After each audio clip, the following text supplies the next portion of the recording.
Hey there, curious minds. Welcome back to another deep dive.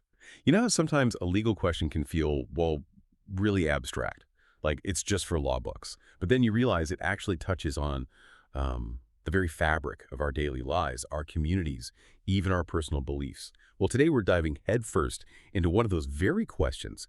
Is it constitutional to open a town meeting with a prayer?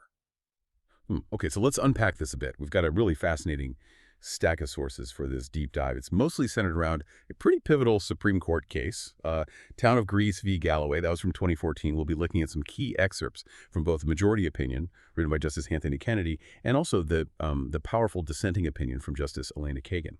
Our mission, basically to distill the legal arguments, the history behind it all, and the real implications of legislative prayer. So you walk away feeling genuinely well-informed on what's, let's face it, a pretty hot-button issue. Indeed.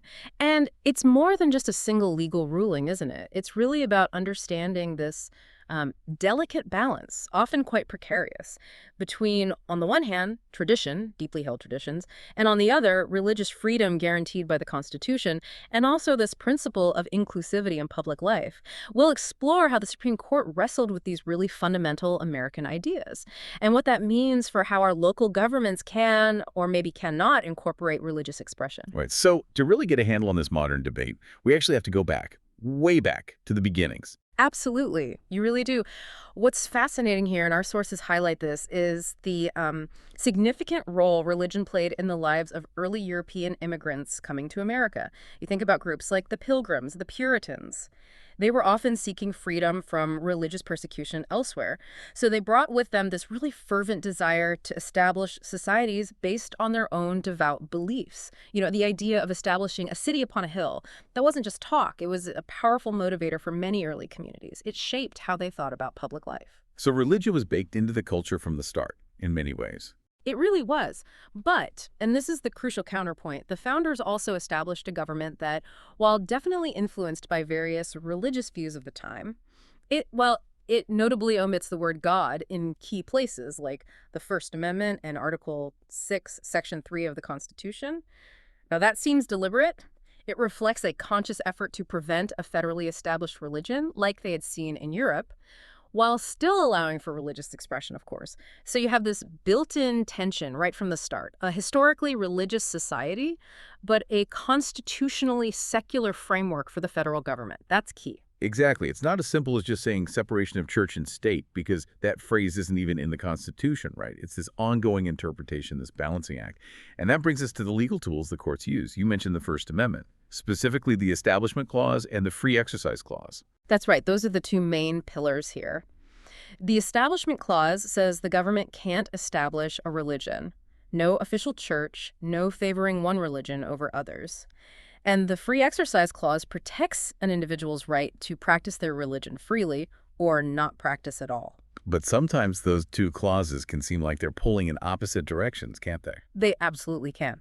That's the tightrope walk I mentioned. Imagine, say, a school allowing voluntary student prayer groups. Some might see that as protecting free exercise, but others might argue the school, by allowing it on campus, is implicitly endorsing religion, potentially violating the Establishment Clause. So courts are constantly trying to find that line. Okay, so before we get right into Town of Greece, there was this earlier case that really set the stage, wasn't there? Marsh v. Chambers. Yes, Marsh in 1983, that one's crucial. It dealt with the Nebraska state legislature opening its sessions with a prayer led by a chaplain who was actually paid by the state. Paid by the state. Okay, and how did the court rule there? Because you mentioned earlier the Lemon test was often used for these things. Right. The Lemon test was the big framework then asking about secular purpose, primary effect, and entanglement. But in Marsh, the court did something different. They largely sidestepped Lemon. Instead, they looked almost entirely at history and tradition. They argued that legislative prayer was basically part of the fabric of our society, something that had been happening since the time of the founders. The first Congress itself had chaplains, they pointed out. Wow. So history trumped the usual test. In this specific context, yes. The Marsh decision essentially said, look, this practice has such a long, unbroken history, going back to the founding generation, that it's permissible. It carved out a kind of exception for legislative prayer based purely on that historical pedigree. Tradition became the justification. Okay, that makes sense. So that reliance on tradition becomes a cornerstone for later arguments. Which brings us Fast forward about 30 years to 2014 and Town of Greece v. Galloway. Now, this wasn't a state legislature, was it? It was a local town board meeting. Exactly. Yeah. Greece, New York. And that's a key difference, arguably. Yeah. Because town meetings are where ordinary citizens come to interact directly with their government.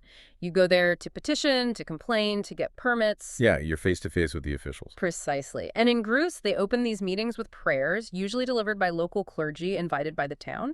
Two residents, Susan Galloway and Linda Stevens, who weren't Christian, sued. They argued these prayers, which were overwhelmingly Christian in content, violated the Establishment Clause. They felt like outsiders in their own town hall. So the big question becomes, does that Marsh precedent based on history in a state legislature apply here? Yeah. In this much more kind of intimate public setting? That was the core issue. And the Supreme Court, again, in a 5-4 split, said, yes, it does apply.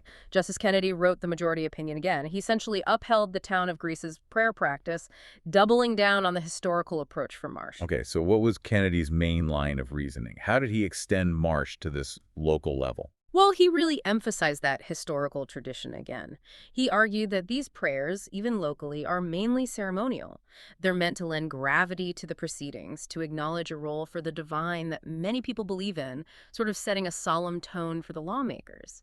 He stressed that the prayer is primarily for the legislators, not aimed at converting or proselytizing the audience, the citizens who are there. Okay, but what about the fact that the prayers were mostly Christian? Did that matter? That was a major point of contention. Kennedy acknowledged that, yes, most prayers were Christian, often invoking Jesus Christ, but he argued the court shouldn't act as a censor of prayer content. He pointed out the town did invite clergy from other faiths, though few participated, perhaps because the town was predominantly Christian.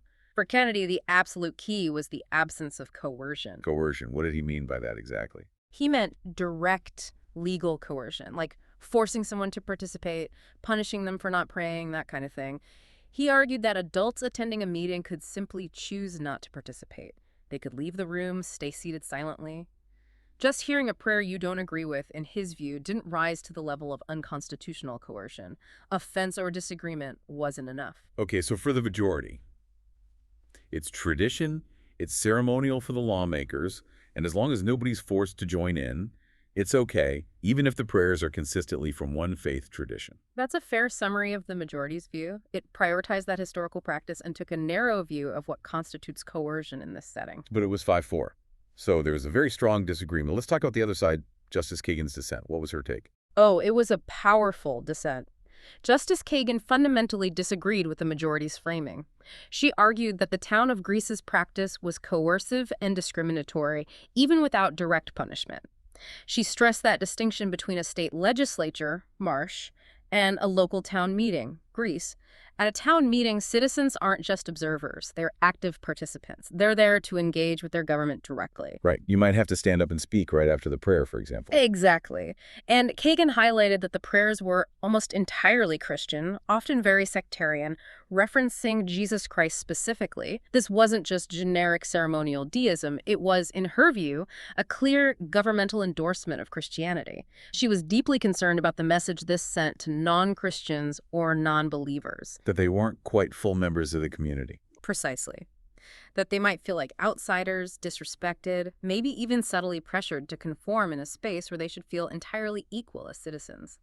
She argued that telling people they can just leave or stay silent ignores the social pressure, the feeling of alienation. For her, it wasn't just about avoiding direct coercion, but about maintaining a welcoming, inclusive environment for all citizens engaging in civic life. Did she think the town's efforts to invite other faiths were enough? She found them insufficient, maybe even belated. The result, she argued, was still an environment heavily tilted towards one faith. Her dissent suggested alternative, things that could achieve the solemn purpose without exclusion, like a moment of silent reflection.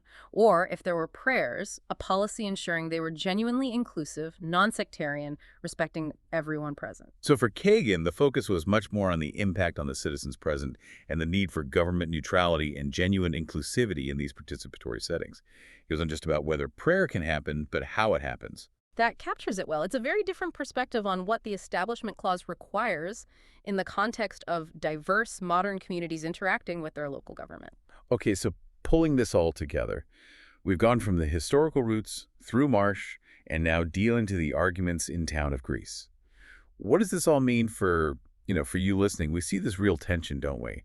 How do we honor traditions, protect religious expression, but also make sure our public spaces, especially government meetings, feel genuinely inclusive and don't make anyone feel like the government is picking sides when it comes to faith? Absolutely. And that 5-4 split in Greece really tells you something important.